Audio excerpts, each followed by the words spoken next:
Ladies and gents, hi. Hi. Does everybody know No. My name is Sylvia. Welcome. I just started. Come on in. Should go right. Come in. My name is Sylvia, for those who don't know me. And I was asked to talk about, Rita said God's respect for your character and personality. And I decided I didn't know what that meant. So we went in a different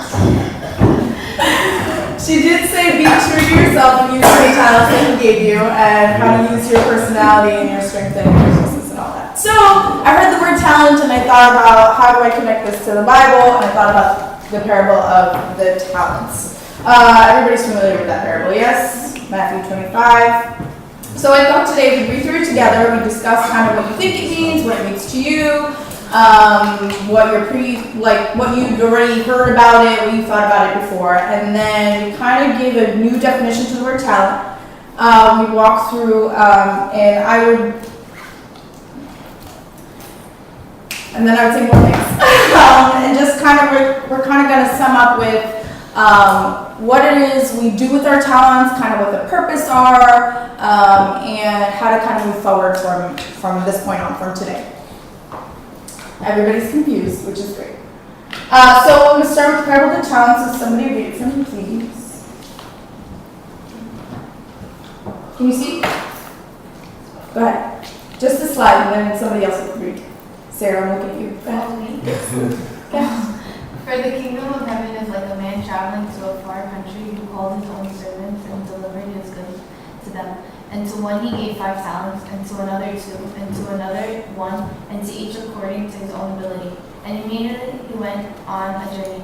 Then he who had received the 5 talents went and traded with them, and made another 5 talents. And likewise he who had received 2 gained 2 more also. But he who had received 1 went and dug in the ground and hid his lord's money. After a long time the lord of those servants came and settled accounts with them. Okay, good so far. We have three servants. One got 5 talents, one got 2 talents, one got 1 talent. The 2 people with the 5 and the 2, they went out, they doubled what they got, and the person who got 1, he didn't do anything, he buried it in the ground. Okay, somebody else read for us.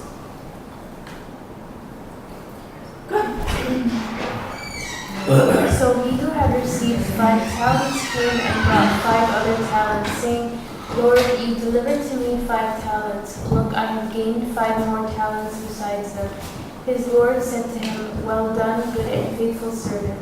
You are faithful over a few things. I will make you ruler over many things. Enter into the joy of your Lord. He also had received 2 talents. He even said, Lord, you delivered to me 2 talents. Look, I have gained 2 more talents besides them.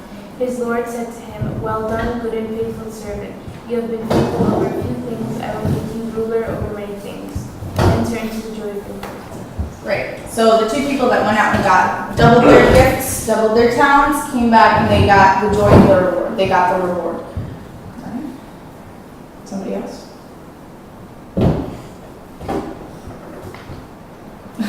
God. Then he who had received the 1 talent came and said, Lord, I knew you to be a hard man, reaping where you have not sown, and gathering where you have not scattered seed.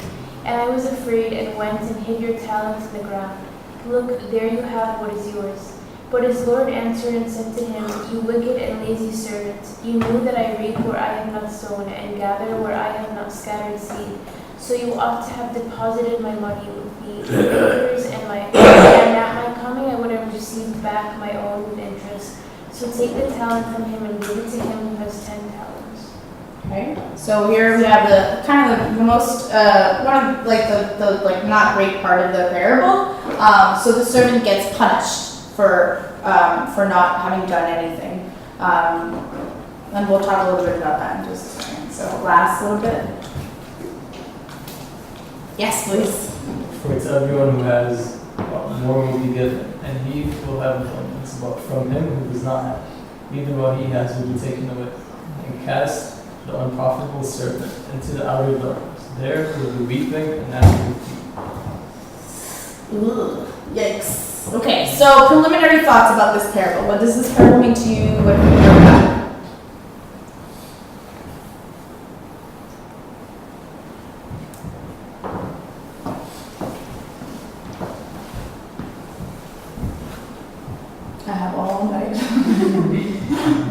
got nowhere to be. Everyone has a talent. Everyone has a talent. Okay. We're not allowed to answer. Yes. So like if you have a talent, you should use it for the good and spread it and like make good use of it. Like Mhm. not just hide it and like keep it to yourself because you're like, I don't know. Yeah. You should spread your talent. Great. Anybody have a problem with this parable? Anybody annoyed at it? Yes. Well, I'm not necessarily annoyed, but like there was not like there was an unspoken expectation of like what of the expectations that you should go out and actually like produce a profit in some regards, but yeah, like there was really like it wasn't explicitly said that was an expectation that you were expected to actually produce a profit. So he didn't like lose anything, so why was he like punished? Okay. I'm laughing because that's exactly what I thought I wanted to do first time. Yes. Isn't the talent money? Excellent point. No, like- yes, like- absolutely. I mean, like, what I mean, like, their time isn't like him giving them the talent. Yeah. So if your master gives you money, it's like, I think it's like unspoken. He expects you not just like he's not just giving you to just keep it in your pocket. Mm-hmm. He wants you to multiply it. Yes. Yeah, not only that, it's very simple just to go to the bank and collect interest at the end, like what Yeah. the master said, right? Mhm. So it's like, I think the way he calls it lazy and wicked, like you literally can just go to the bank and give them the talent, and like after a few days come back and just take Mhm. the interest, right? It's very simple. So it seems like even that, like even the minimal approach that he could have taken, if he would have done it, he would have been happy. The master would have been happy. Mm-hmm. Somebody else has their hand? You're confused. What's wrong? Me. No, next to you. I just don't know how to apply this to my life. Like I'm expected to go and just be, I don't even know what my talents are. What if I think it's a talent and it's a family thing? I don't know. I don't know how I would apply this to my life and what's expected of me. Which is the perfect segue into everything I'm about to say. Wonderful. Okay, so the talent here means as, I don't know your name. Kiro. As Kiro said, is money at the time. So a talent at that, there we go. A talent in their time is worth about 6,000 denarii. So, does anybody know how much a denarii is? Not in like dollars, but like how much, what do you have to do to earn a denarii? Like work one day. Work one day is one day's work. 6,000. 6,000 denarii. 6,000 days. How many years is 6,000 days? 20 years. Huh? 18. 18? Do you work every single day? There are weekends, right? So it's about 20 years. So one talent is 20 years salary. So what's the average salary in America right now? Average working professional. 45. What? 25. 45. For sure not, okay? It's like 25. 20, no it's not. It's about 50, okay? So $50,000 a year times 20 is how much? It's a million. It's $1 million. For the guy that got one talent, he got $1 million. So, kind of speaks to, and we'll talk about it in a little bit, kind of speaks to the person who's like, oh, but that guy only just got one. Yeah, $1 million. He didn't get one something. He didn't get one quarter. He didn't get $1. He didn't get $100. He got $1 million. He got 20 years time off to do something. So we can kind of look at it as something about time also. I give you 20 years, you know how like sometimes there's never enough time in the day? I give you 20 years off. So you can go and do something. And the other people, the person got 2 talents, they got $2 million, so it's 40 years of work. The person that got 5 talents, what is that, 100 million? 5 times 20 is 100 years, 100 million. $100 million, 100 years of time, worth of time off that he could, instead of working, he could do something with it. So does that put it a little bit into perspective how much each person got? It's not just like you get a talent as like a big shiny coin, because that's what I thought. Yeah, right? You get 1, you get 2, and you get 5. Go make something of it. It's not really like that. So we can think of talent as money. We'll talk a little bit about the word talent as we understand it in our modern vernacular. And you can think about talent as time. So you're given time to do something. And what will you do with it? Okay, so I searched a little bit and I found John Chrysostom, my friend. St. John Chrysostom wrote a homily on meditations on the book of Matthew. And this is the one about this chapter, this particular parable. It also includes other parables like the wise virgins, all those. So he says talent, for the talents here, meaning the talents in this parable, are each person's ability. Whether in the way of protection, or in money, or in teaching, or in whatever thing of the kind. So whatever you can do. If you can give money, if you can give time, if you can give protection, all those. So let no man say, I have but 1 talent, and can do nothing, for you can even by 1 approve yourself. One of the servants got 1, and if he had done anything with it, he would have gotten just as much reward as that of the other 2. For you are not poorer than the widow with 2 mites. You are not more uninstructed than Peter and John, who were both unlearned and ignorant men. But nevertheless, since they showed forth a zeal, and did all things for the common good, keyword, hint, hint, they attained to heaven. Any initial reactions about this? Thoughts? He goes on to say, the rest of the quote is, for nothing is so pleasing to God as to live for the common advantage. For this end God gave us speech, and hands, and feet, and strength of body, and mind, and understanding, that we might use all these things, both for our own salvation, and for the neighbor's advantage. This is his mic drop moment. Like, I don't need to say anything after that. Thoughts on this quote? Yeah? Anybody have anything to say? Okay. So what does this lead to? So what's it all about? What's the point of talents? Why do we do anything that we do? What's the point? What's the point of having ability and instruction and understanding and speech and hands and feet and body and all that stuff? What's the point? What's St. John Chrysostom saying? To benefit someone else. Benefit someone else. So when I was approached with this topic, like what do you do with your talents? Really, the only answer that I can give you is a 1-word answer, which is a little bit unsatisfactory, but really it's the only answer. It's service. That's it. There's no formula. There isn't like, oh, let me think about what my hobbies are and what I can do with my the things that I like and my passions. It's about purpose, and when you understand the purpose of why you've been given something, again, that explicit intention, then you can kind of backtrack into, okay, I have it, and then I can use it in this way. So I can't give you a formula and say, oh, if you like to sing, then you can do this, and if you have the talent of writing, then you can do this. It's more of what's the purpose, what can I do to get to this purpose, and what do I realize I'm good at, and whether I'm good at it or not, do I have the ability to do so, and I go in that direction. So it's more about, it's about purpose. And we also want to think about talents. We said as money, and John Chrysostom said all those things. So talents in the way of gifts. So somebody can be gifted, can have voice, writing, acting, those talents. But they can also be gifts in another sense.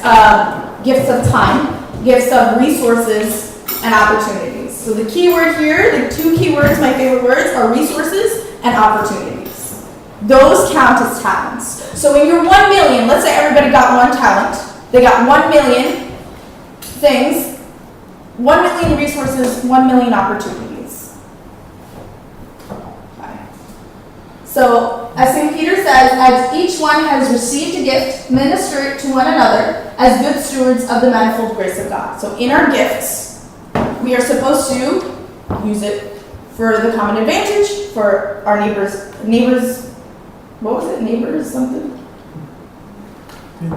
Neighbors advantage, common good, for each other, basically, thank you. So minister it to one another. Somewhere else in the gospel says you are freely given, freely give. Right? Did I make that up? Great. Okay, so, because what is a talent unless it is shared with others? So like, let's say the point of me having a singing ability, if nobody cares, if nobody enjoys it, if I don't enjoy it, what's the point? If somebody knows how to write well, but nobody reads it, or they don't give it to anybody to read, like, what's the point of having all these talents? What's the point of having an education if you're not going to do something with it in relation to somebody else? Like, what's the point of anything? What's the point of any of us if we're not in relation to somebody else? Does that make sense? Confusion? Qualms? Great.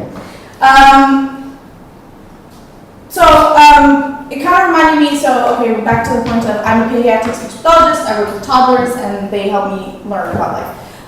So anytime, do you remember any kind of little kid, or remember when you're a kid, what do you do when you get a gift? On your birthday, you get 1 million gifts! Or you get like 3 really great ones and like a bunch of nonsense. What do you do with your gift?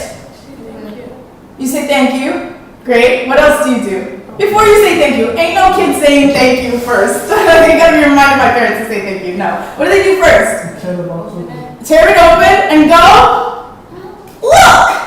Look what I got! I got this really cool sticker packet. I got this really cool bag. You go to your school and you show everybody your Pokemon cards. Like, that's what you do. You look.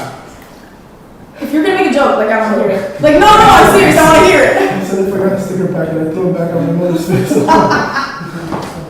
You use it, you say, look, if it's something, what was the coolest gift you ever received as a child?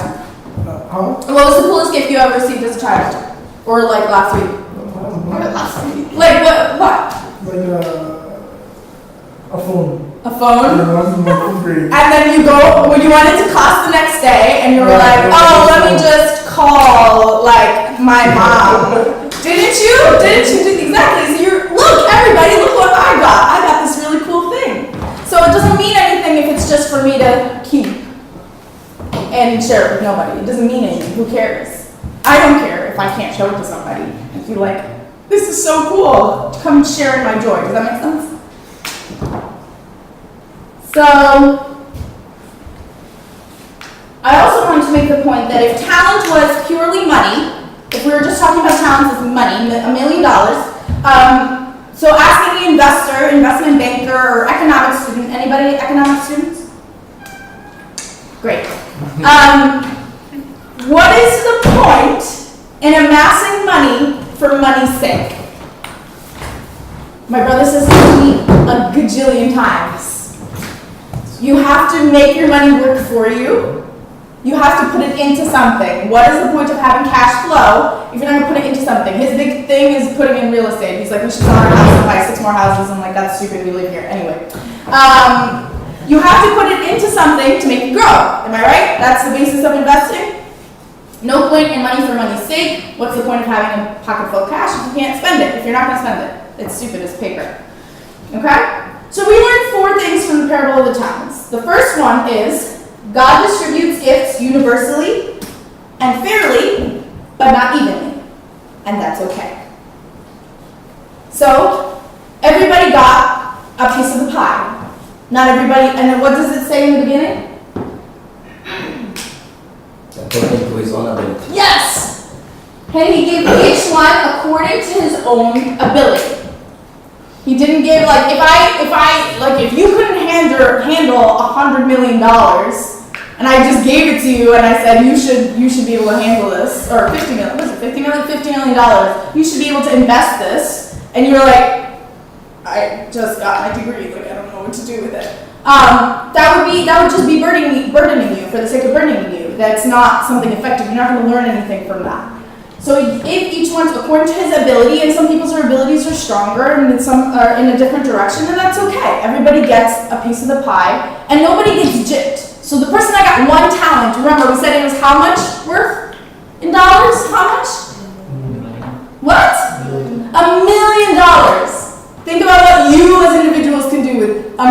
million today. Okay?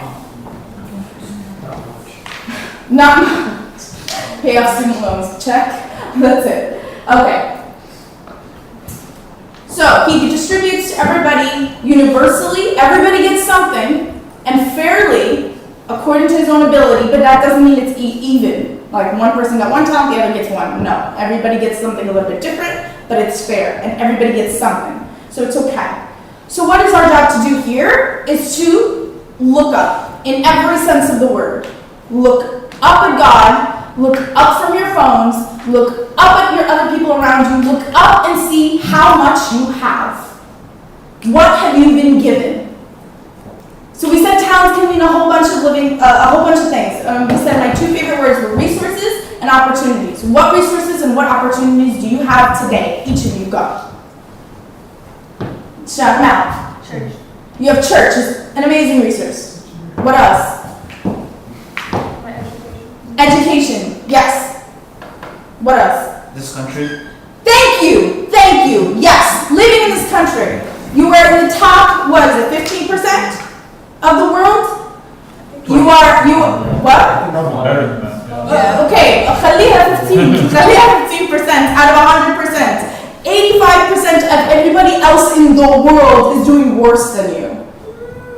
Okay? So this country, what else? Okay, we're not debating. I'm telling you, you don't know. Just kidding. What else? This country, you said this church, this particular church, this country, education, what else? What else? Insurance. Our friends, yes, what? Dude, yeah. Do you think there are people like performing back alley surgeries in parts of the world? Yes. Insurance. Family. Family, thank you. Yes, what else? The time you're in. The time you're in. The period of time that you live in, yes. the internet, The internet, it's a huge vice, but also a huge blessing. 5G. How about something else? How about and not to be insensitive and not to be mean to anybody, but how about the fact that a majority of us have two parents? A majority of us have at least one sibling. A majority of us go home and sleep in a warm place at night. You didn't think about that. As a person in child development, the fact that you have two parents, you're already doing better than like 23% of households in America are 7 parents. what? 7, close to 7 different. 70% are single parent households? 50% are divorced. 50% are divorced. Single parent households. And you know, Paula can go on forever about how that affects people's development. So the fact that before you didn't do anything. All you did was you were born. Now you didn't even have a say in that. And you already have all these opportunities and resources at your fingertips. And Verena's point about education is huge. How about like your health? How about your health? The fact that your body doesn't grow in the morning yet. The fact that you can walk for as long as you like. The fact that you can jump up and down. The fact that you don't have to worry about things like diabetes and heart disease yet. You don't have to think about that. George, pull it together, my man. Pull it together, okay? So don't think that a lot of times when we read this parable, we're like, oh, that guy just got one talent, and he got like the short end of the stick. He got the raw end of the deal. Like he didn't get much. But even if he didn't get much, which he did, he got a lot. Don't think that you're on that side. You are definitely not. You didn't get one talent, okay? We just listed 10 things of resources and opportunities. And we said this church was just one. So that can be broken down into 100 things. Anybody disagree with me? Nobody wants to disagree? Lesson number 2. Every opportunity or every resource is an opportunity to glorify God and to enter the kingdom. So each talent, and within those talents, each denarii, each day of work, each day, each moment is an opportunity to glorify God and enter the kingdom.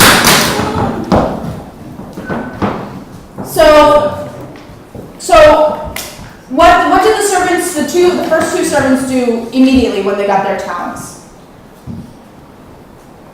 I'm looking for two words. What did the two servants that got, the one that got the 5 and the one that got the 2, what did they do immediately? Invest. Invest. What was the word terminology the gospel uses? Traded. Did it? Okay. Went out. Went out was the word. I didn't like it trading. Went out is the word I was looking for, keyword here. So they went out, and what I believe this went out means is stepping outside your comfort zone. So the comfort zone, we all have ones of varying sizes, depending on the day. Everybody's comfort zone changes day to day. And depending on the size of it, but the thing about the comfort zone is that it's really wonderful where you are, but everything even better, all growth and understanding and learning and wisdom lies just outside it. So what this lesson is about is literally just stepping outside your comfort zone, just thinking about an inkling of a thought about doing something that you wouldn't normally do. So I would never normally come in early, but you did it once to try and help out or something.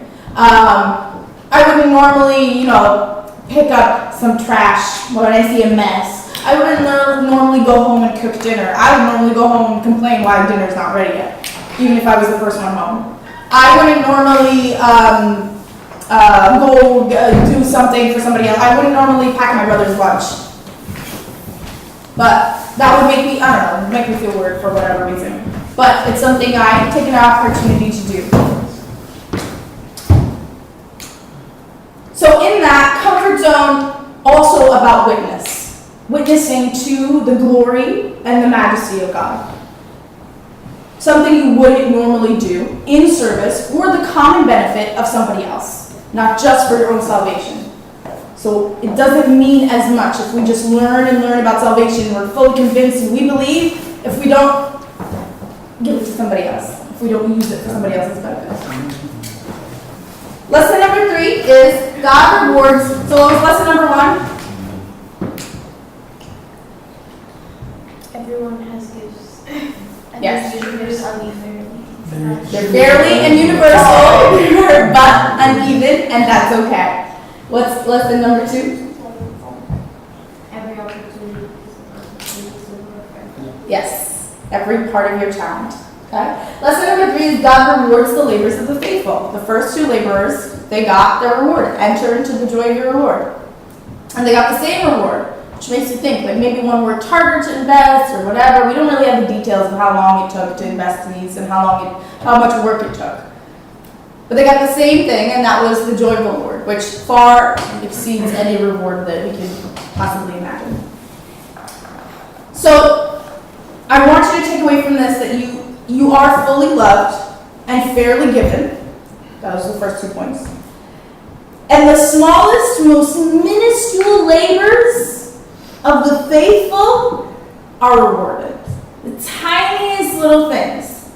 I was watching a sermon by Father Anthony Sihan. He goes on and on about how the most important person in the church is the person who changes the toilet paper in the bathrooms. Because if that person didn't do their jobs, and some of us had some trouble in here, then we wouldn't, no matter how great the sermon was, no matter how great the presentation was, no matter how great the speaker was, they're not going to concentrate. They're not going to be concentrating because of their own discomfort. So anybody familiar with Maslow's hierarchy of needs? Yeah. So like at the top of the pyramid is self-actualization, which is like knowing who you are and what you can do, and then there's a bunch of things in the middle. But the basis, which is the most important step, is the basic needs. So things like food, water, shelter. Those basic things. So if you realize, like, if you ever need to, like, if you're hungry or you need to pee or something, you can't concentrate on what you're reading if you're studying. No? Nobody agrees with me? That's never happened to anybody? Okay. So when God says how to serve me, what does he say? Or like serve the least of my people or something like that. What does he say? It says if you do it to me. Right, yes. And what were the examples? If you feed the hungry, clothe the naked, give water to the thirsty.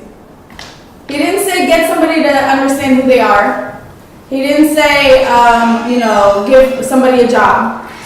He said, feed the hungry, clothe the naked, give water to the thirsty.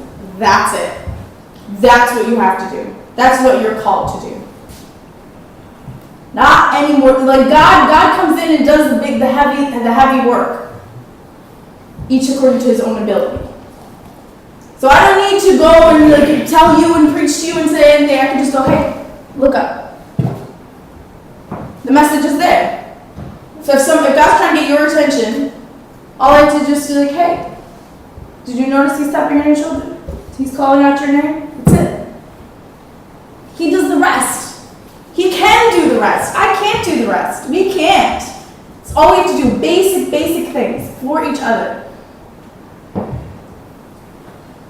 And then you just have to be a little bit careful because we get caught up in the reward. So why should I do this? What do I get in return? We have to be careful about the reward. The reward is God himself, and it's heaven, and it's even more responsibility. So he says at the end of the story, those you have been faithful in the few.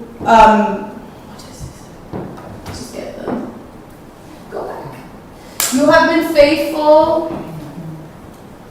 You were faithful over a few things. I will make you ruler over many things. So here's a guy who just successfully invested and entirely doubled his investment, which Verena can attest to how difficult that is. And he says, you were faithful in a few things. This was a small responsibility. Here, have more responsibility. And he also gives him the joy of the Lord, which is the reward we're after. But we have to be careful that when we're looking for the reward, remember, what is it all about? It's service, the common good, the advantage of our neighbor. Not just, if I do this, then somebody will see me as such. If I do this, I will get the praise of others. So you know what I mean? That's where we have to kind of be careful. Yes? I have a question about the parable. Why did the guy who got 1 talent, why did he bury it? We're going to talk about that. And you're going to give me the answer. Yeah. Okay. So you have to be careful in this, when we're looking at rewards, be careful where you're looking for your reward. Your reward is God himself, is the joy of the Lord. He gives you to invest, and then comes and gives you the rewards for the work that you've done. Okay? Lesson 4 is the hard one. God condemns those who waste his gifts. I don't like it. Gives me anxiety. So with the talents comes a responsibility. So the unspoken thing that I believe Kiro said earlier is that there's an unspoken agreement that I'm giving you this talent and you're going to go out and do something with it. Otherwise, why am I giving it to you? Like, why would I do that? I'm giving you a huge sum of money. I didn't say, here, hold this. I said, here, do something with it. Okay? So these talents come with responsibility. So the fact that you have time, that you have the resources of this church, of this country, of each other, of the family unit, of like a strong basis for just your basic needs fulfilled. The fact that you're at that starting point and a lot of other people are not there gives you you have the gift. Go and do something with it. You have to take it and do something with it. Again, it comes back to the point of witnessing, using it for the benefit of others. So imagine if somebody had a cure for a really horrible disease and was just but what if I don't really want to impose myself on anybody. What if the person suffering from, I don't know, whatever horrible thing you can come up with? There are so many. I mean, what if they really don't? What if they don't want to be healed? Well, I mean, why would I just go and talk to them about the healing? What if they don't want it? you know, it would be too much. But if that was your family member who needed that medication or that healing, and you knew somebody who knows what it is and how to do it and can heal him, you're gonna let them go? You're gonna say, no, you have to come and you have to heal my family member, my mom, my dad, my brother, my sister, my third aunt. Like, you have to come and heal them because you know how to do it. So imagine it flipped. Imagine you have the healing and that person is suffering, and God is saying there like, please, please, please look at them. Please look at them. Say something to them. Talk about the healing that you have. Oh, I believe, I love our Lord. I have fulfillment and everything. But that person next to you has no clue. None whatsoever. And God's just like, look at him. Look at him, do something for him. How could you hold on to something so that people need so much?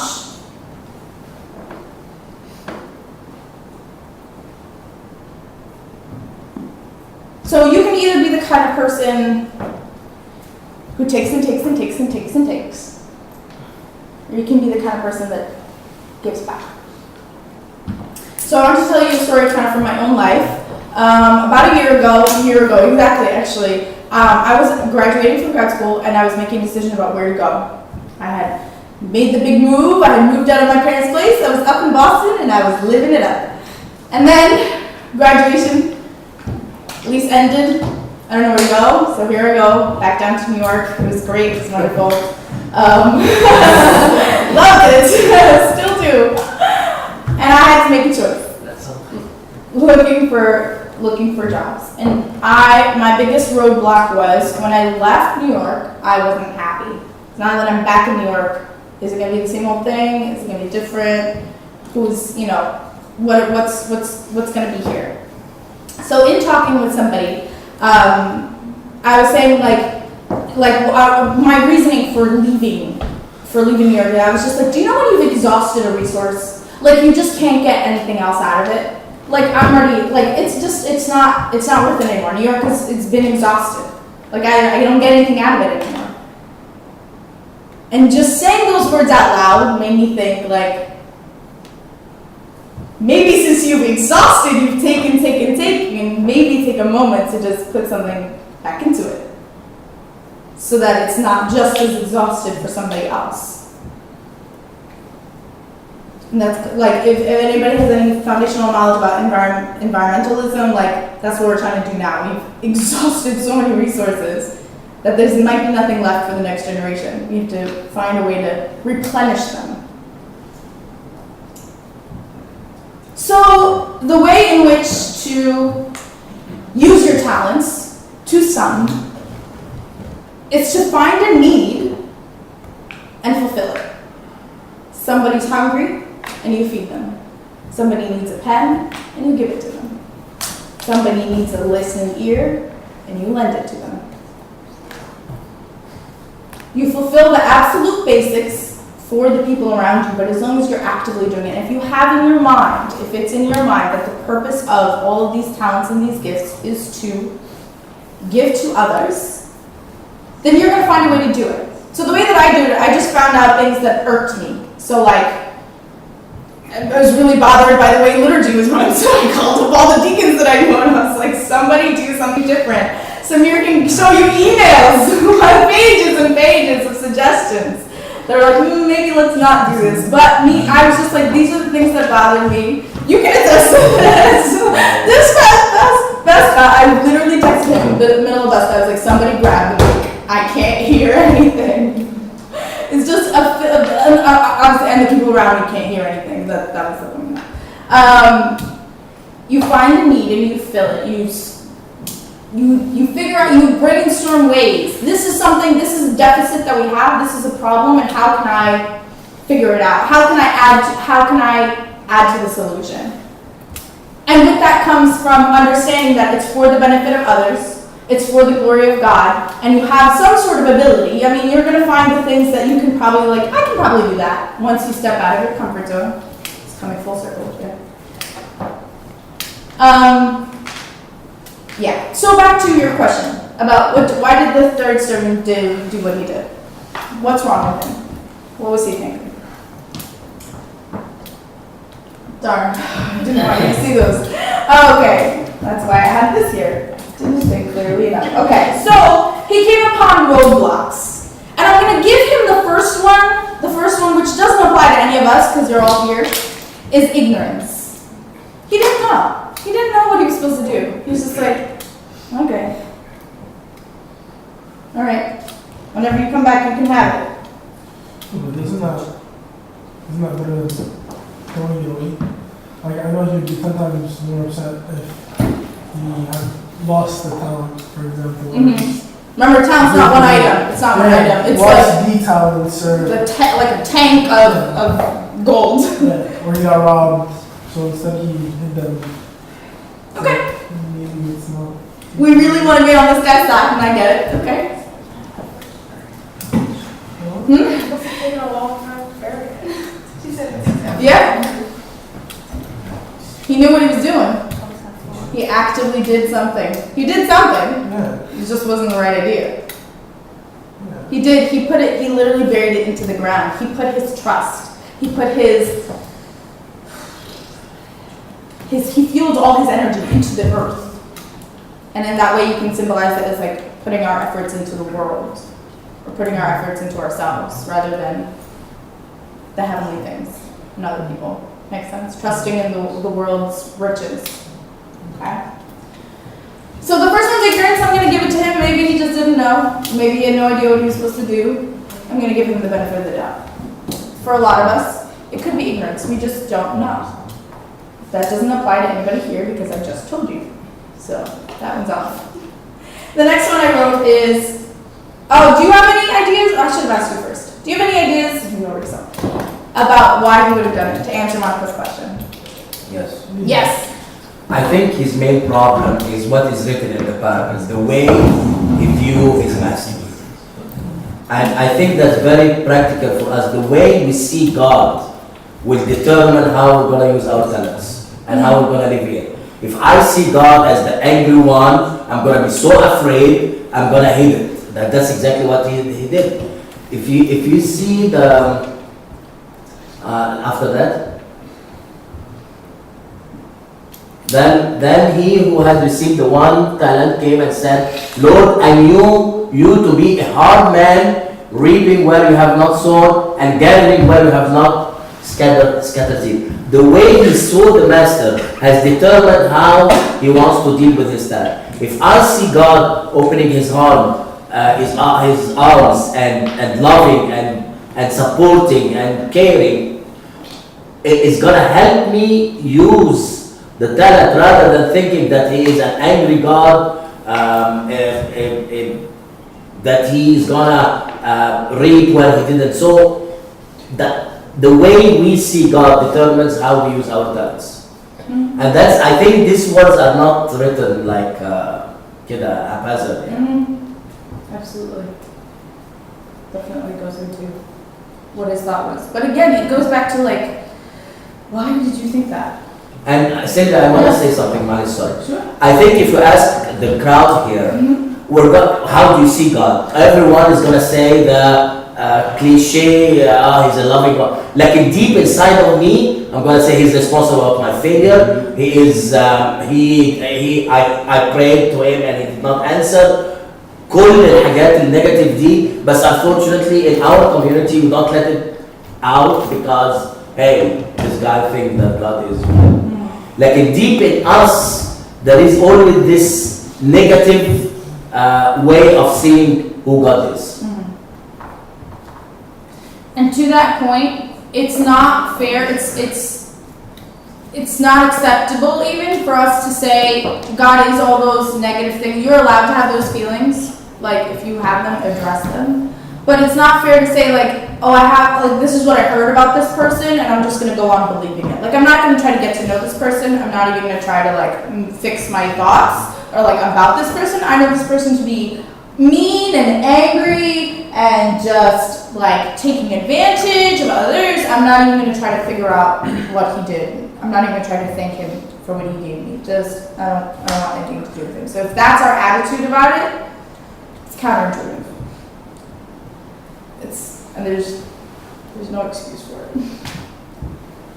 We have each other here. We have resources. We have opportunities. We have gifts to get to know why it is that God would even give us these gifts in the first place. Does that make sense? Is that upsetting? Yes. Somebody said wait. I waited. So the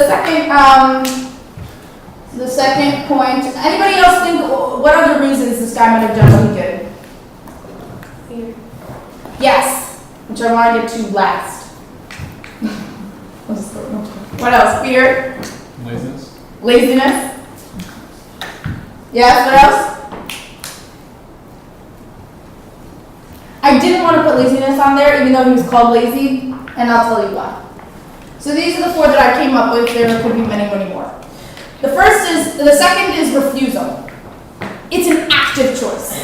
He actively chose to refuse to do anything with his talents. It could be due to pride. He was above. I'm not going to go out and do any kind of work I would never do that. I don't need to. He could be selfish. I'd rather keep the money for myself. I'd rather just enjoy what I have. The story doesn't tell us. We don't know. It could be selfishness, like I don't really care for what my master has to think. Just plain out refusal. It could be that, but laziness lies in this refusal. I'm more of a priority than anything my master has to say, than any of my brothers and sisters. I'm going to use it for me, for myself. And I want to get to this point about false humility, because we do this a lot. I feel like we do this a lot in our culture. It's the like, oh, I could never. Oh, me, oh, little old me, I could never do something like that. I couldn't possibly get up there. Are you serious? Like, what do I know, you know? Do we hear this or not? I could never organize anything. I don't know how to do it. I'm nothing. I am nothing. And to this point of I am nothing, or I am not worthy, I am careful to say this, but I just don't think it's right.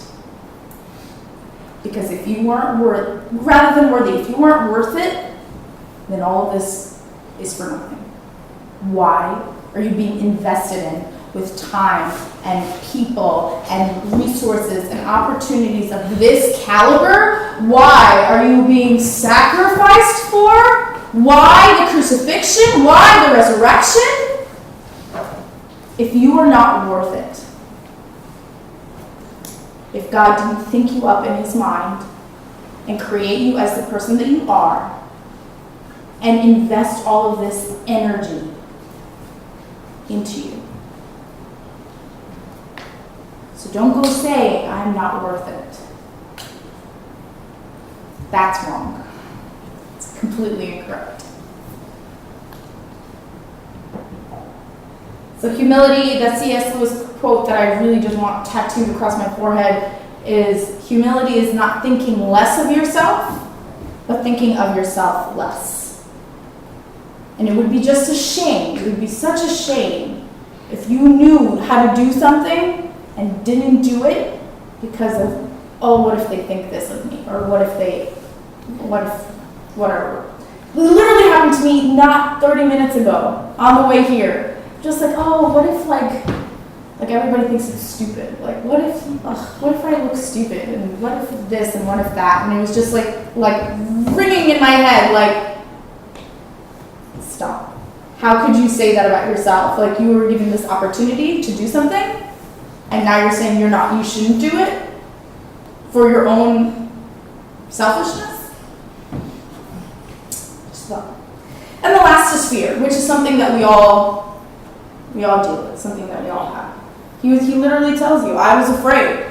I heard that you were mean, and I got afraid, and I didn't know what to do with it, so I clamped down onto the town. I literally just imagined some guy holding a golden plate. It's just like, I'm too afraid to move. It's too much of an opportunity. It's too much blessings. It's too many gifts. It's too much, and I can't do anything with it. You ever give a gift to somebody, and they go, I wish you wouldn't have spent so much money. This is too nice. Has that ever happened to you? It makes me want to go, okay, it's mine now. Like, don't lie. I gave it to you. I wanted to go out and find it and make it and decorate it and give it to you and spend this money on it. Why? Why would you not accept it for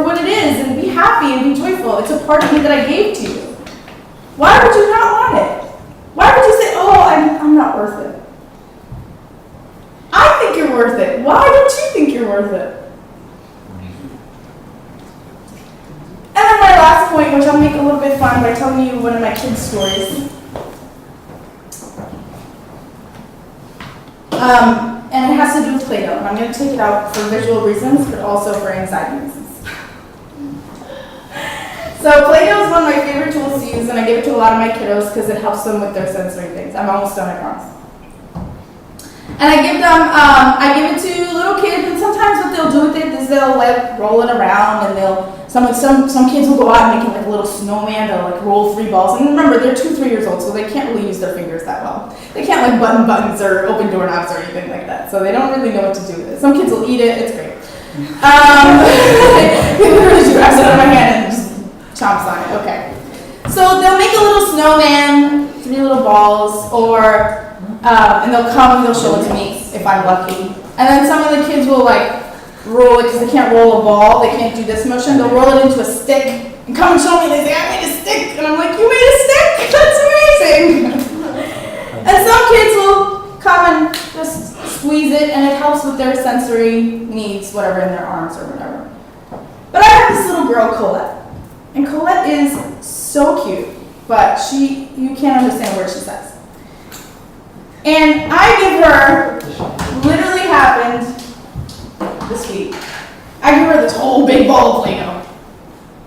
And I said to Colette, here you go, Play-Doh. And she loves Play-Doh. All the 40, 45 minutes, I want to play with Play-Doh. And she'll take it, she'll put it on her little high chair table, and she'll take this much of it and play. And then she did this. And then she tore off a smaller piece, and she handed it to me, and she goes, make a big ball. Except she doesn't have any K's or G's or L's, so it didn't sound like that, but I understood what she said. She said, make a big ball. And I'm like, how do I explain like physics and like the laws of thermodynamics to a 3-year-old? How do I make a big ball out of this? I could easily reach over and get more and make her a big ball. But what does she learn from that? She decided that this is all that she needed to make a big ball. So I made her a little ball, and I said, here's your ball. Nothing I can do. Like, this is what you gave me, this is what I give back to you. Do we understand the metaphor of this yet? I'll explain it.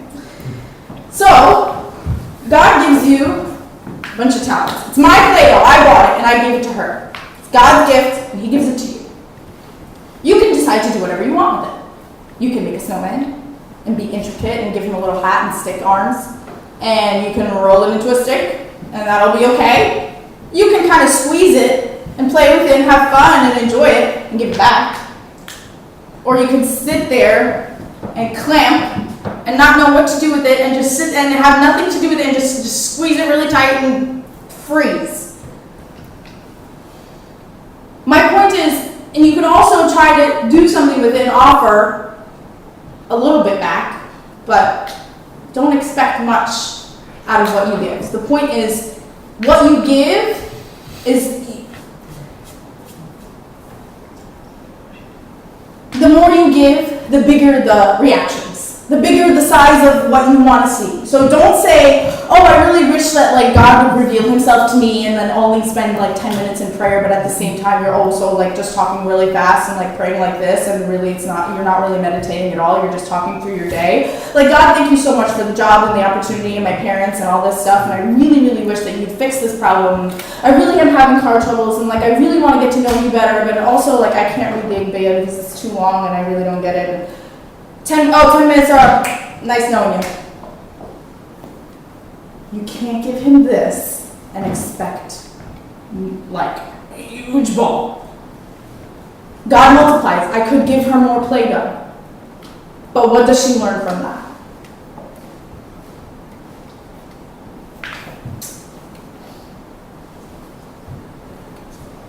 It goes back to the idea of investing. Why am I going to give a whole sum of money to somebody who's not going to even try to invest it? But you have it. You have the money. You have the gifts. You have the talents. Invest it. So I think this sums it up. So when you look at what you have, that was lesson number 1, and you look at what is needed, lesson number 2, and you take a little risk, you can do great things. You can make a big ball. or a bid ball, as she said. Bid ball. She doesn't have any G's. Remember, the gospel says the Lord returned after a long time. It says he gives them, leaves for a long journey, comes back after a long time. So you absolutely have the opportunity to go out and multiply your talents. What are you going to do?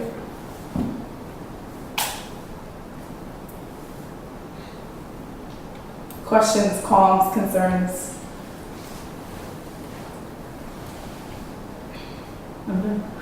What do you have to say?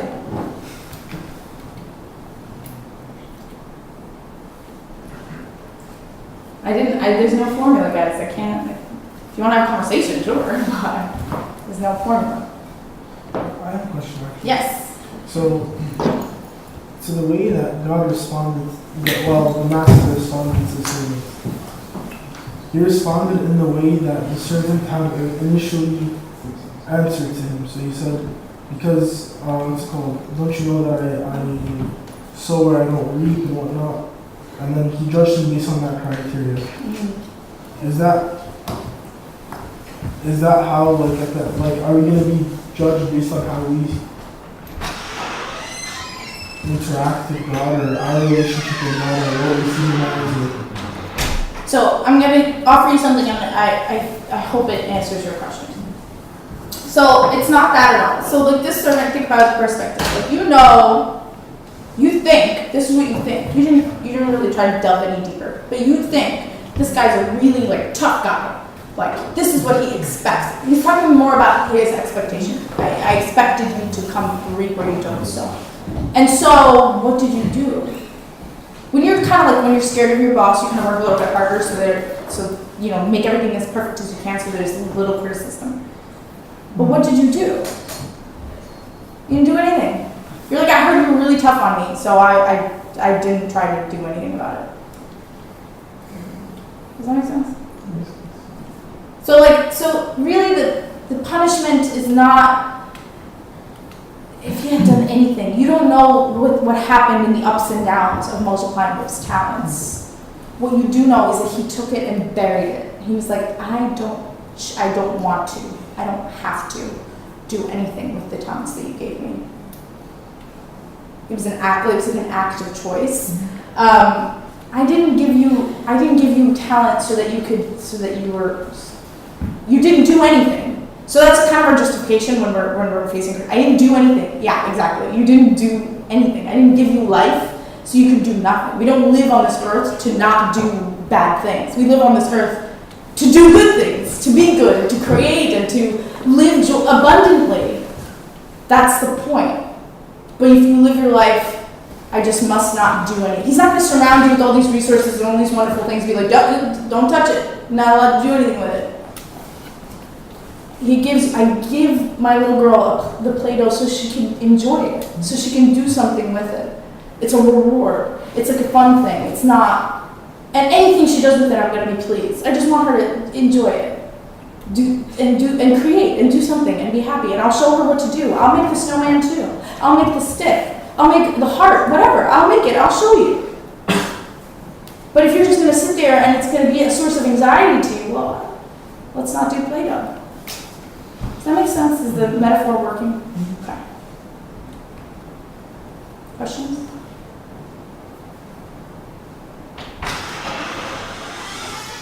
Are you upset? No? Shall I read that further? No.